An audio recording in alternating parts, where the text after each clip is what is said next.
अहमदनगर के छोटे से गांव में जहां ज़्यादातर लोग खेतीबाड़ी में अपना जीवन बिताते थे, वहीं शहबाज और रुकैया भी अपनी छोटे से ज़मीन और एक गाय के सहारे खुशहाल ज़िंदगी जी रहे थे। गांव के लोग अपने हर त्यौहार को बड़े ही अच्छे तरीके से मनाते थे।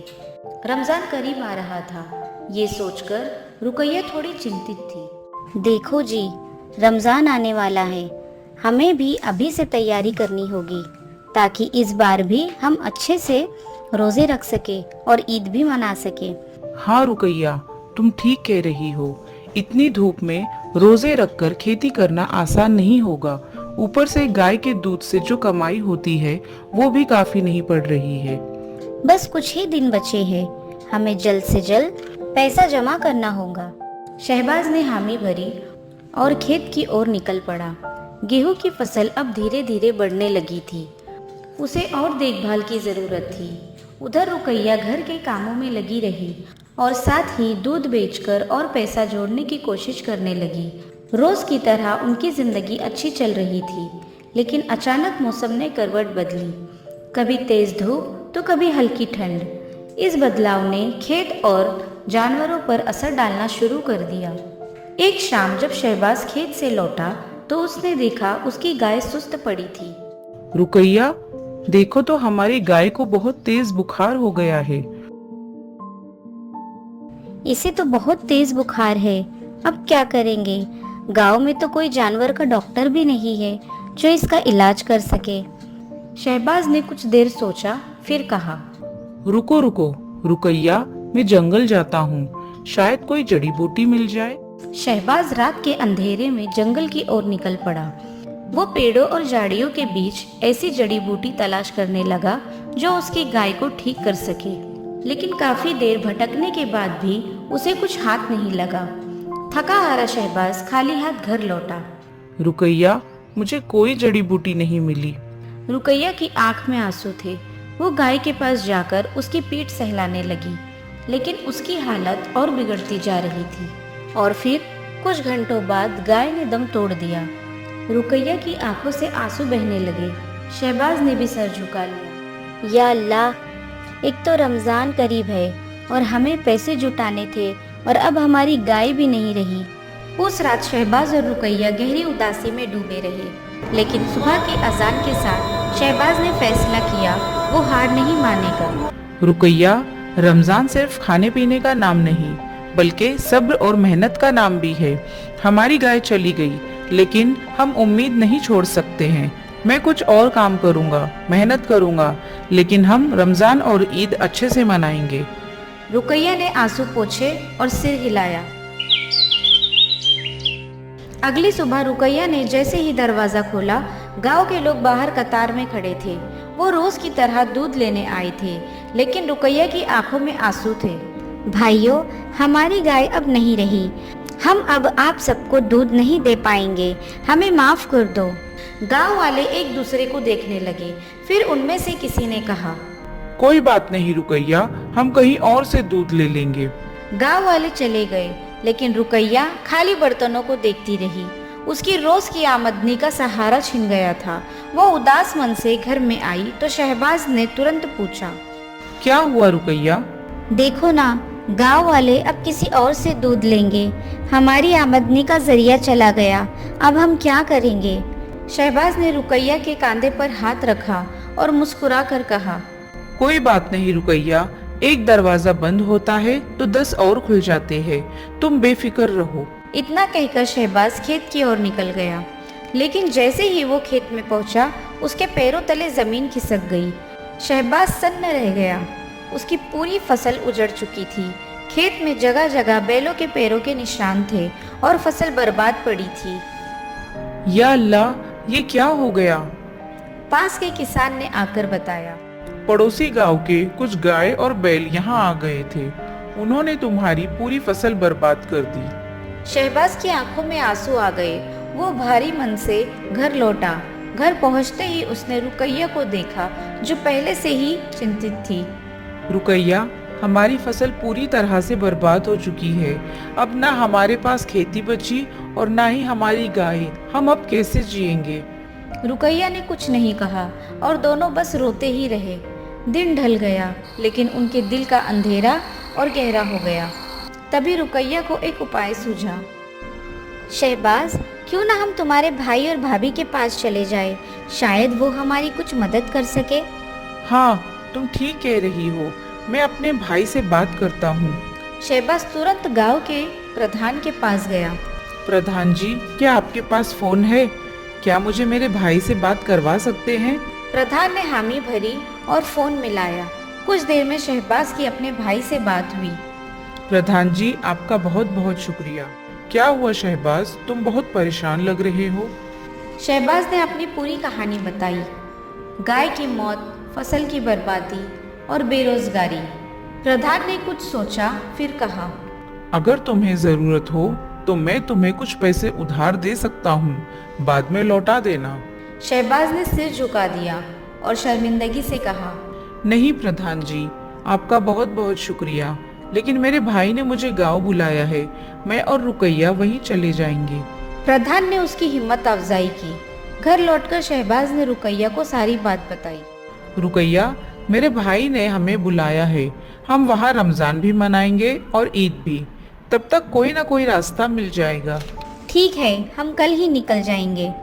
उस रात काफी दिनों बाद दोनों ने सुकून से खाना खाया, फिर अपने नए उम्मीद के साथ सो गए। शहबाज और रुकैया अपने छोटे से गांव को छोड़कर नए सफर पर निकल पड़े। रास्ता लंबा था, थकान बढ़ती जा रही थी, लेकिन उम्मीद और विश्वास ने उन्हें आगे बढ़ने का हौसला दिया। देखो रुकैया, यही होना चाहिए हमारे भाई का गांव। ठीक है जी, चलो चलते हैं। वो गांव के अंदर पहुंचे और शहबाज ने अपने भाई को ढूंढना शुरू किया। वो हर घर में जाकर पूछता, लेकिन वहाँ अमीर नाम का कोई नहीं था। रुकैया, ये तो हम गलत जगह आ गए हैं, यहाँ तो कोई मुस्लिम नहीं रहता, हम किसी और गांव में आ गए हैं। अब हम क्या करेंगे? हम तो बहुत दूर आए हैं और अब हमें यहाँ से वापस अपने गांव जाने का रास्ता भी नहीं पता। वो दोनों कश्मकश में थे। तभी शहबाज ने फैसला किया, रुकैया, जब तक कोई और रास्ता नहीं मिल जाता हम यहीं रुक जाते हैं। मैं कोई ना कोई काम ढूंढ लूंगा जिससे हमारा गुजारा हो सके। ठीक है, जो अल्लाह को मंजूर होगा वही होगा। वो गांव के बड़े से पेड़ के नीचे बैठ गए। धीरे धीरे दिन गुजरते गए, लेकिन शहबाज को कोई काम नहीं मिला। वो ऐसे ही दिन भर भूखे रहते।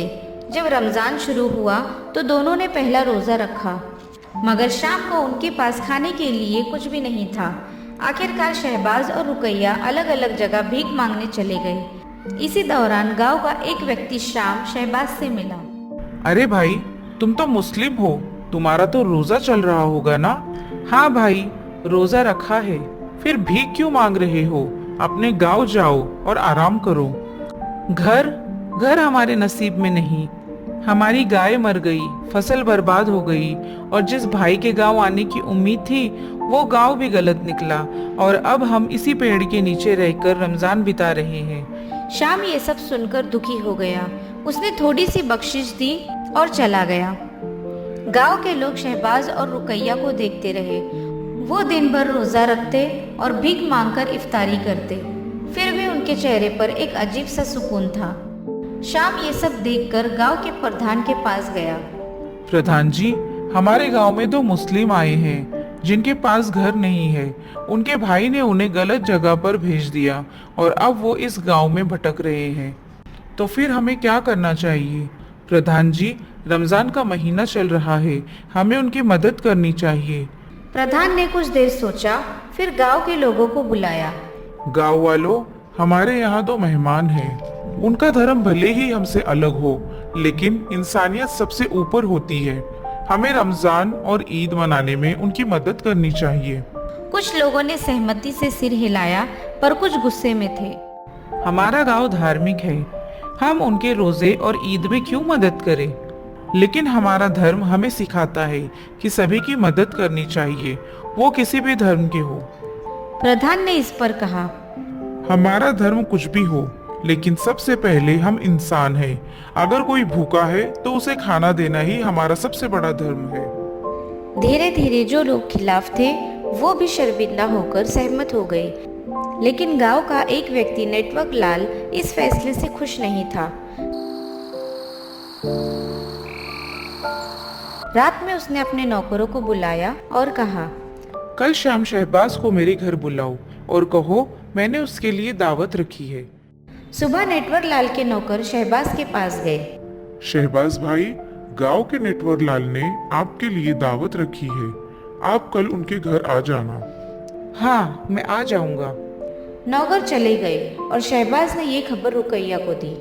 शुक्र है, शायद अल्लाह ने हमारे लिए कोई रास्ता खोल दिया है। बस अब यही दुआ है कि सब ठीक हो जाए। उस रात दोनों ने खुश होकर रोजा खोला और फिर उसी पेड़ के नीचे सो गए।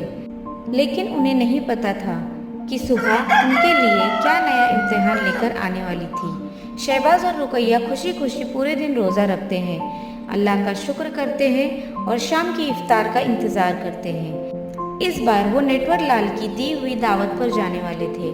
शाम होते ही दोनों तैयार होकर दावत के लिए निकल गए। जैसे ही दोनों नेटवर लाल के घर में पहुंचे, नेटवर लाल जोर जोर से चिल्लाने लगा, देखो भाई देखो, ये लोग मुझे मारने आए हैं। शहबाज और रुकैया हैरानी से नेटवर लाल को देखने लगे। तभी गांव के लोग शोर सुनकर वहां आ जाते हैं। क्या हुआ नेटवर लाल, क्यों चिल्ला रहे हो? मैंने इन दोनों को इफ्तार की दावत दी थी, लेकिन ये दोनों तो चोरी करने लगे। जब मैंने इन्हें रोका तो मुझ पर ही हमला कर दिया। गांव वाले गुस्से में शहबाज और रुकैया की तरफ बढ़ने लगे। नहीं, ये सब झूठ है, हमने कुछ भी नहीं किया। हम तो बस दावत में आए थे, पर हमें तो समझ ही नहीं आ रहा है कि ये हमें फंसा क्यों रहा है। तभी गांव का प्रधान वहां पहुंचा और भीड़ को रोकते हुए बोला, रुक जाओ, पहले सच क्या है ये जान लो, फिर फैसला करो। उसने नेटवर लाल से सारी बात सुन ली। फिर उसके नौकरों को बुलाया। सच बताओ, अगर सच बताओगे तो तुम्हें इनाम दिया जाएगा, और अगर झूठ बोलोगे तो गांव से निकाल दिए जाओगे। नौकर डर गए और सच कबूल कर लिया। उनमें से एक नौकर ने कहा, प्रधान जी, नेटवर लाल झूठ बोल रहा है। शहबाज और रुकैया ने कुछ भी नहीं किया, ये सब एक साजिश थी। गांव वाले सन्न रह गए। अब उनकी नजरें नेटवर लाल पर थी। नेटवर लाल, तुमने हमें झूठ बोला। उन लोगों ने नेटवर लाल को गांव से निकाल दिया। फिर वो लोग शहबाज और रुकैया के पास गए और शर्मिंदा होकर बोले, हमें माफ कर दो, हमने तुम्हारे साथ बहुत गलत किया। कोई बात नहीं, इंसानियत की जीत हुई, यही बहुत बड़ी बात है। अब से नेटवर लाल का ये घर तुम्हारा है, यहाँ रहो और खुशी से अपना रमजान और ईद मनाओ। गांव वालों ने शहबाज और रुकैया के लिए कपड़े, राशन और पैसे लेकर दिए। शहबाज और रुकैया की आंखों में खुशी के आंसू आ गए। रमजान खत्म हुआ और ईद का दिन आ गया। गांव में सिर्फ शहबाज और रुकैया ही मुस्लिम थे, लेकिन इस बार पूरे गांव ने उनके साथ ईद मनाई। देखा रुकैया, एक दरवाजा बंद हुआ तो अल्लाह ने हमारे लिए 10 नए दरवाजे खोल दिए। हाँ शहबाज, ये गांव तो हमारे अपने लोगों से भी बढ़कर निकला। यही असली इंसानियत है। इस बार ईद सिर्फ शहबाज और रुकैया की ही नहीं थी, बल्कि पूरे गांव की ईद थी। ये कहानी हमें ये सिखाती है कि हमेशा अल्लाह पर यकीन रखना चाहिए। वो जब एक दरवाज़ा बंद करता है तो ऐसे 10 दरवाजे नए खोल देता है।